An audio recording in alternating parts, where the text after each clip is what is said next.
대한민국 청소년의 회 뉴스 박민주 기자. 다양한 길거리 음식이 가득하고 아름다운 자연과 다채로운 역사가 살아있는 유적지인 베트남은 배낭여행의 천국이라 불린다. 특히 한국인들이 많이 여행을 가는 나라 중 하나인데 우리나라에서 거리도 가깝고 물가도 저렴하기 때문이다.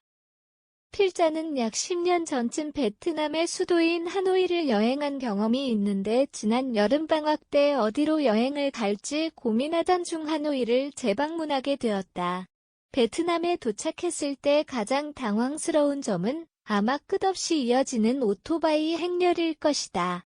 베트남에서는 오토바이가 주요한 교통수단이지만 좁고 복잡한 도로 구조에 비해 오토바이가 너무 많아서 정신이 없다. 또한 오토바이 운전자들이 경적을 많이 울리기 때문에 귀가 먹먹할 수도 있다. 그러나 한국과 달리 베트남에서는 경적이 단순히 주의를 주는 신호라고 한다. 그러니 여행 시 경적을 울린다고 해서 당황하거나 화내지 말고 내가 지나가니 조심하세요 정도의 표현으로 이해해보자. 횡단보도가 없는 경우도 많아서 눈치껏 알아서 길을 건너야 하는데 며칠 동안 여행하면서 길을 건너는 팁을 터득하게 되었다. 우선 사람들이 길을 건널 때 함께 건넌다. 길을 건너는 사람이 없는 경우라면 운전자와 눈을 마주치면서 건너면 운전자들이 속도를 줄이거나 옆으로 피해갈 것이다. 단 다칠 수도 있으니 무리해서 건너는 것은 언제나 지양해야 한다. 필자는 여행의 꽃은 음식이라고 생각한다. 아무리 좋은 여행지에 가더라도 음식이 맛이 없으면 그곳에 대한 기억은 안 좋게 남기 마련이다. 다행히도 베트남의 음식은 한국인의 입맛에 매우 잘 맞는다. 한국에도 베트남 식당이 많기 때문에 베트남 음식을 접해본 적이 있을 테지만 그래도 쌀국수 분짜, 반미 반새우 정도는 현지에서 먹어보기를 추천한다. 또한 베트남에서는 싱싱한 열대 과일을 한국보다 훨씬 저렴한 가격에 먹을 수 있다. 시장에 가면 골목골목마다 즐비해 있는 열대 과일을 구경할 수 있을 것이다. 망고, 리치, 람부탄, 용안, 망고스틴, 용과 등 맛있는 과일이 많으니 꼭 먹어보아야 한다. 베트남을 여행한다면 무조건 마사지를 받아야 한다.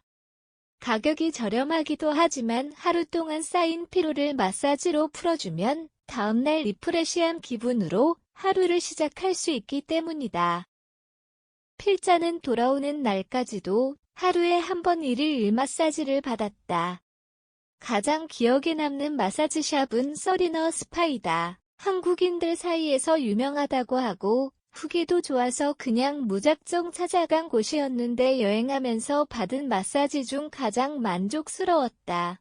마사지를 받기 전에 작성하는 받을 체크리스트 종이가 한국어로 되어 있고 영어로 소통도 잘 되어서 의사소통에 문제가 없었다.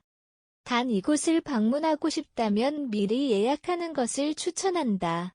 필자는 첫날 예약하지 않고 방문했을 때 대기하지 않고 바로 마사지를 받을 수 있어서 그 다음에도 예약을 하지 않고 방문했는데 2번이나 마사지를 받지 못하고 돌아오게 되었다. 서리너 스파는 카카오톡으로 예약도 가능하다고 한다. 짧은 일정이었지만 하노이의 매력에 빠지는 데에는 충분한 시간이었다. 휴가 때 어느 곳으로 여행 갈지가 고민된다면 다채로운 음식이 있고 생기가 넘치는 도시인 하노이를 방문하는 것을 추천한다.